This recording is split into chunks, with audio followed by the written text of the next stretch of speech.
frequently asked question that has come up about the co-created marketplace is how were these first service providers, these professional development trainers, selected to offer their services on the marketplace? What was the criteria? What made them stand out as needing to be the first ones listed? So to answer that question, as I was thinking through the launch, I thought, what are the specific and unique challenges that schools are going to be facing during this pandemic impacted time of education? This is something we've never had to navigate before in our lifetime. So there are specific things that schools are going to need to help them prepare and to face all of that. So one thing that came up was around trauma, that as our students are living through a pandemic, they're going to be experiencing trauma. It's inevitable. So we want our educators prepared to help them through that, and also for even our educators to have tools for themselves, because we're all experiencing this.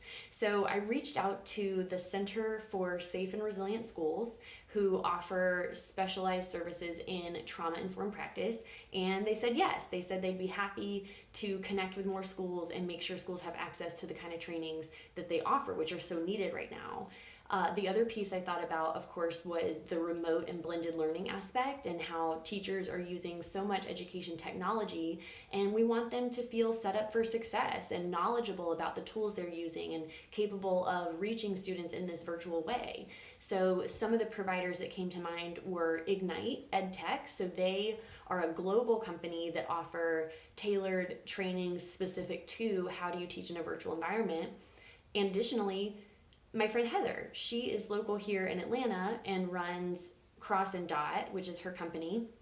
And she, prior to that, was a school leader in a virtual school, so has a ton of experience with virtual learning and great resources to share. Beyond that, the other piece I thought about were who are our learners with the highest needs, and how can we equip teachers to meet those greater needs. And I thought about our students with disabilities and our English language learners. So the company that came to mind for our English language learners, or our emerging bilinguals, was Elevate Ed Learning Services. They do training specific for teachers who are working with that population. And then for our students with disabilities, I thought about one of my personal education heroes, CAST. They offer UDL, Universal Design for Learning training, which is an excellent way for teachers to differentiate and meet learners across a wide range of needs. So that's just a tiny little snapshot of some of our more recently added providers. Other than that, it was just a matter of who is going to offer quality service and who is going to offer services that are specific to the needs that schools are actually facing right now. So have a look around, go check out some of the new providers that have been added, and I hope that you can find something that will meet the needs that you're facing right now. Feel free to reach out anytime. I'm here to help, and I hope you have a great experience with the platform. Thanks.